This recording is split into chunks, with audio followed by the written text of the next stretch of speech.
नमस्ते, मैं अविचल दुबे और आप देख रहे हैं न्यूज़ तक। विज्ञान में कहा जाता है prevention is better than cure, यानी कि इलाज से बढ़िया है रोकथाम। और इस संदर्भ में अभी कोरोना के लिए हम यही कर रहे हैं, क्योंकि अव्वल तो हमारे पास कोरोना का कोई इलाज नहीं है, इसलिए हम रोकथाम के लिए वैक्सीन का सहारा ले रहे हैं। दूसरी बात कि हम खुशनसीब हैं कि हमें ये वैक्सीन 1 साल के अंदर में मिल गई है। नहीं तो अगर आप बाइलनार्स देखेंगे तो वैक्सीन बनने में 5 साल से ज़्यादा का वक्त लग जाता है। या फिर मैं अगर आपको आगे आंकड़ों से बताऊंगा कि जो अन्य वायरस या बैक्टीरियाज या और दूसरी बीमारियों की वैक्सीन्स बनी हैं उसमें कितना वक्त लगा है। करीब 1 साल पूरा होने को आया है जब दुनिया हम सभी के लिए उतना बदली जितना कभी नहीं बदली थी।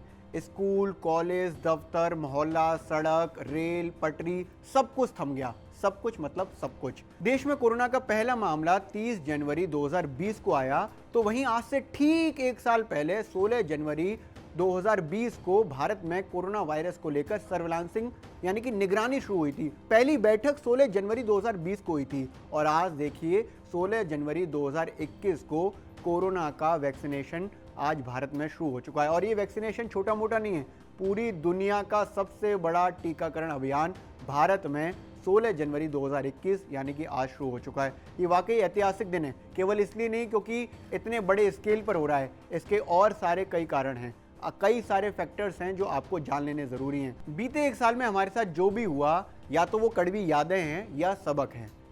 हमारे साथ जितनी भी घटनाएं घटी हैं उसमें हमने ये देखा है कि हमारा इंतज़ार केवल एक ही दौड़ की तरफ था, एक ही रेस की तरफ था, वो था वैक्सीनेशन। यानी कि ये जो टीकाकरण अभियान है वो कब शुरू होगा, टीका बनकर कब आ जाएगा और लगेगा कब से। आज ये काम शुरू हो रहा है, तो बात यहाँ पर आकर रुकती है कि 1 साल में जो घटनाएं घटी हैं या फिर जो 1 साल से पहले की ज़िंदगी थी, क्या वो हमारी ज़िंदगी उतनी ही नॉर्मल हो जाएगी? अभी जिसे हम न्यू नॉर्मल कह रहे हैं, तो क्या हम फिर से नॉर्मल की तरफ चले जाएंगे? उसके लिए ये जान लेना ज़रूरी है कि जो टीकाकरण अभियान हो रहा है उसका स्केल कितना बड़ा है। तो भारत में जो दुनिया का सबसे बड़ा टीकाकरण अभियान हो रहा है उसके पहले चरण में 3 करोड़ लोगों को ये वैक्सीनेशन में प्रोग्राम में हिस्सा लेना होगा, उनको वैक्सीन लगाई जाएगी। पहले 1 करोड़ लोग वो हैं जो हेल्थ केयर वर्कर्स हैं, यानी कि डॉक्टर, नर्सेज, वार्ड बॉय, ये सब लोग वो हैं जो स्वास्थ्य कर्मी हैं, जिन्होंने सबसे पहली लाइन पर खड़े होकर लोगों की सेवा करी है। इसके बाद वो लोग हैं जो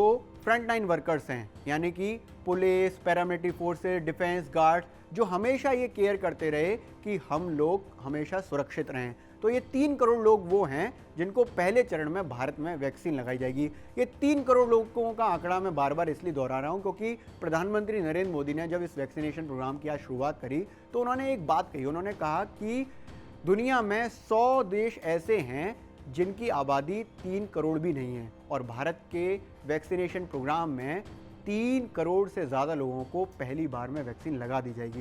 ये वाकई बड़ा आंकड़ा है। पहला चरण कंप्लीट होने के बाद 27 करोड़ लोगों का नंबर आएगा। 27 करोड़ लोग कौन है? 27 करोड़ लोग वो हैं जिनकी उम्र या तो 50 साल से ज़्यादा है या 50 साल से कम है, लेकिन उनको गंभीर बीमारियाँ हैं, ऐसी बीमारियाँ हैं जिनको सीरियस श्रेणी में रखा गया है, उनको वैक्सीन लगाई जाएगी। तो अगर देखें तो बाय एंड लार्ज मोटा माटी जुलाई अगस्त तक करीब 30 करोड़ लोगों को वैक्सीन लगाने का प्रोग्राम है। कौन सी वैक्सीन है जो भारत में लगाई जा रही है? तो 3 जनवरी को 2 वैक्सीन को DCGI ने अनुमति दी। पहली है कोविशील्ड, जिसको serum institute of India Pune ने, एस्ट्राजेनेका कंपनी ब्रिटेन की कंपनी है और ऑक्सफोर्ड यूनिवर्सिटी के साथ मिलकर बनाया है। काफ़ी मारक बताई जा रही है, 5 करोड़ बनकर तैयार हैं। इसके साथ बड़ी बात यह है कि अभी यही लगाई जा रही है। इसके अलावा जो दूसरी जो वैक्सीन है जिसको DCGI ने अप्रूवल दिया 3 जनवरी को, वो है कोवैक्सीन। ये भारत की पहली स्वदेशी वैक्सीन है। ये 2 करोड़ बनकर तैयार है। यहाँ पेच ये है कि ये बस इसलिए रुकी हुई है क्योंकि इसके फाइनल ट्रायल का डेटा आना बाकी है। जैसे ही आएगा ये वैक्सीन भी लगना शुरू हो जाएगी। मैंने शुरुआत में एक बात कही थी कि prevention is better than cure, यानी कि इलाज से बढ़िया है रोकथाम, या ज़रूरी है रोकथाम, क्योंकि जिस चीज़ का इलाज नहीं होता है उसकी रोकथाम ही की जाती है।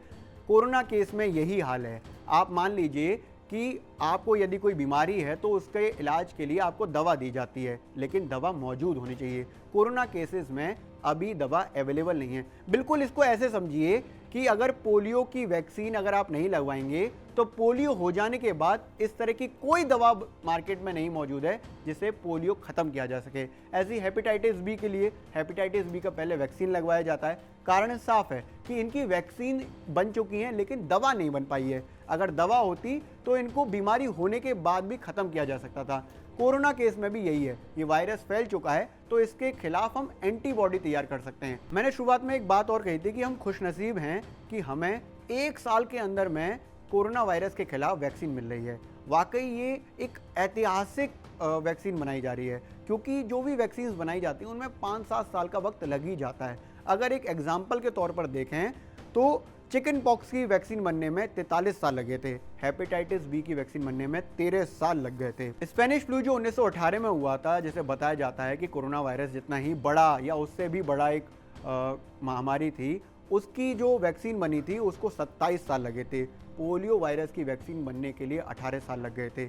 60 साल से ज़्यादा का वक्त हो चुका है लेकिन एड्स की अभी तक वैक्सीन या इसकी कोई भी दवा नहीं आ पाई है। तो आप ये देखिए कि वैक्सीन बनने में, इस तरह की बीमारियों को सुधारने में कितने साल का वक्त लग जाता है। और यहाँ पर हमारे पास ये है कि कोरोना वायरस की जो वैक्सीन है वो 1 साल के अंदर में बनकर तैयार है और लगना शुरू हो चुकी है।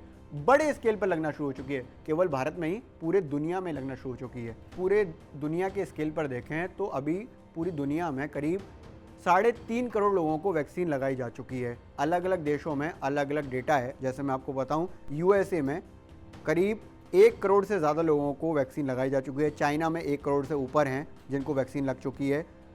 यूनाइटेड किंगडम यानी कि ब्रिटेन में 35 लाख लोग ऐसे हैं जिनको वैक्सीन लग चुकी है। इजराइल में बहुत तेज़ी से वैक्सीन लग चुकी है। उनकी आबादी करीब 20% लोगों को वैक्सीन लगाई जा चुकी है। ये जो आंकड़ा है वो करीब 20 लाख लोगों का है। यूएई में भी 15-16 लाख लोगों को वैक्सीन लगाई जा चुकी है।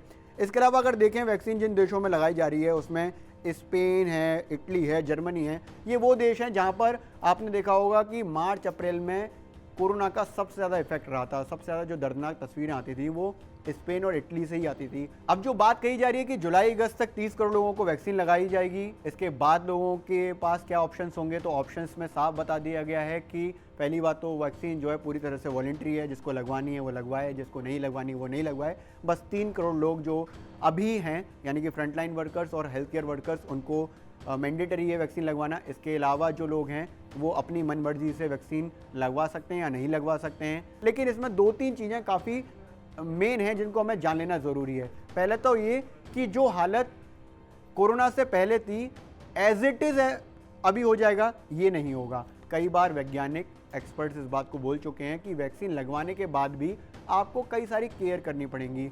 साथ ही मास्क इतनी जल्दी नहीं उतरेगा, मास्क को उतारने में वक्त लग जाएगा। दोनों डोजेस कंप्लीट हो गई तो इसका मतलब ये नहीं है कि अब मास्क उतार कर बहुत इजीली घूमा जाए, नहीं, क्योंकि 2 हफ्ते बाद उसकी एंटीबॉडी तैयार होती हैं। उसके वैक्सीन लगने के तुरंत बाद ही आप इजी नहीं हो जाएंगे।